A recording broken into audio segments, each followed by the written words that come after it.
Europe 16h-18h, Historiquement vôtre. Stéphane Bern et Mathieu Noël. le récit. Elle est une des femmes les plus puissantes de son temps, dotée d'une grande intelligence et d'une incroyable vivacité d'esprit. Sonia Mabrouk. Non, Stéphane, bien avant Sonia Mabrouk, bien avant, une reine convoitée de toutes parts qui a eu 4 époux. Direction le Maroc, Stéphane Bern ajuste son chèche et nous raconte Zineb Nefzaouia. Nous sommes au XIe siècle. Abou Bakr, le dur roi d'une tribu berbère, est en route à la tête d'un important convoi vers le centre-sud du Maroc. C'est là-bas que le souverain, dont la puissance ne fait que croître, veut y construire une grande capitale qu'il prévoit d'appeler Marrakech. Derrière Abou Bakr et ses cavaliers vient son harem. Les femmes voyagent juchées sur des dromadaires. Parmi elles se trouve Zineb Nefzaouia, la nouvelle épouse du souverain. Sa beauté et son intelligence sont exceptionnelles. Et on raconte que c'est elle qui gouverne à travers son époux. En vérité, nous savons peu de choses sur cette reine. Et les mythes mêlés à la réalité rendent la reconstitution de sa vie particulièrement difficile. Zineb Nefzaouia serait née au début du XIe siècle dans le petit village d'Armat, ville prospère au pied des montagnes de l'Atlas dans l'actuel Maroc. Outre le fait que son père est un riche marchand, on raconte que la jeune femme est belle, cultivée, brillante. Ces qualités font d'elle un parti très recherché, mais Zineb Nefzaouia aurait repoussé de nombreuses demandes en mariage. Elle n'acceptera d'épouser, dit-elle, qu'un homme qui aura l'ambition de régner sur la totalité du Maghreb. La région est alors éclatée en plusieurs tribus, luttant souvent les unes contre les autres pour le pouvoir. Parmi ces tribus, il y a celle des Magrouas, qui, menée par son chef Youssef Ben Ali, envahit Armat, la ville de Zineb. Sa victoire lui permet de la prendre comme concubine. Mais l'union ne dure pas. Youssef Ben Ali est tué au combat et Zineb épouse alors Lagout, prince de la dynastie berbère des Banu Ifren. Ce dernier meurt à son tour quand Abou Bakr, le chef de la tribu des Almoravides, une tribu berbère, conquiert Armat. Alors, lorsque Abou Bakr fait son entrée dans la ville, un lot de captifs lui sont présentés, des femmes qui se prosternent devant leur nouveau maître. Parmi elles se trouve Zineb Nefzaouia. La jeune femme est grande, elle a une prestance de souveraine et son village allongé a un profil de médaille. Mais ce qui retient surtout l'attention, ce sont ses yeux.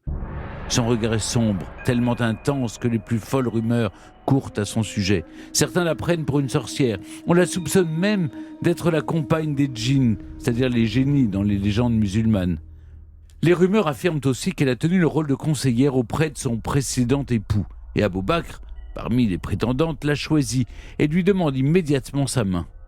Zineb Nefzaouia l'accepte pour époux et promet de lui offrir une grande fortune. Elle lui bande les yeux et le conduit dans une cachette souterraine. Une fois les jeunes mariés arrivés, elle lui enlève le bandeau. À la lueur d'une chandelle, Abou Bakr découvre de l'or, de l'argent, des bijoux et des rubis. Cette scène relève certainement de la légende, mais toujours est-il qu'en donnant une fortune à son époux, Zineb Nefzaouia s'achète, si je puis dire, le droit de gouverner à ses côtés. À Armat, le fief des Almoravides, la tribu de son époux, Zineb Nefzaouia réunit une cour d'intellectuels, de savants, de poètes.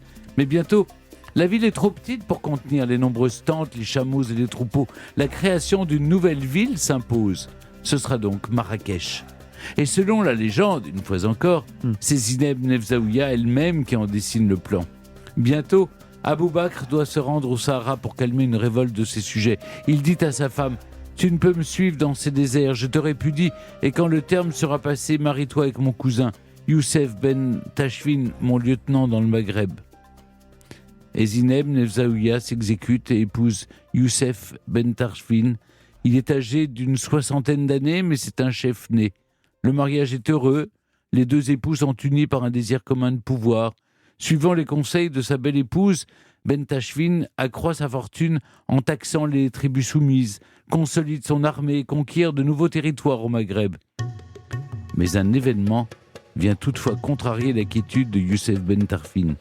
Il doit restituer le pouvoir à son cousin Abou Bakr, qui est sur le chemin du retour. Mais Zineb lui explique comment le conserver. Ainsi, quand Abou Bakr arrive aux environs d'Armat, Youssef Ben Tachfin ne descend pas de son cheval pour lui signifier qu'il est désormais le nouveau chef almoravide.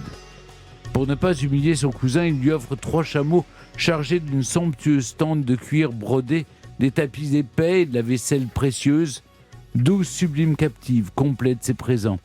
Abou Bakr s'étonne de tant de magnificence et Youssef Ben Tarfin lui répond en s'inclinant « C'est pour que tu ne manques de rien dans le désert où t'attendent de nouveaux exploits. » Abou Bakr comprend le message. Après un court séjour à Armat où il ne peut même pas percevoir son ancienne épouse qui, contrairement à son habitude, s'est claquemurée dans le harem, il repart combattre, abandonnant le pouvoir aux mains de son cousin. Le nouveau souverain rêve d'étendre les frontières de son empire. Zineb le conseille, il assiste dans ses conquêtes. Ensemble, ils règnent sur l'empire almoravide, l'un des plus grands de l'histoire du Maroc. Youssef conquiert notamment une partie de l'Algérie et l'Espagne, s'emparant de Grenade, Séville et Valence. Zineb Nefzaouia aurait reçu le titre de Malika, qui veut dire reine, mais il n'est pas automatiquement attribué aux épouses de rois. Ce titre montre qu'elle partage le pouvoir de son époux et gouverne avec sagesse. La vie de Youssef Ben Tarfin sera relatée par un contemporain qui nous conte l'anecdote suivante.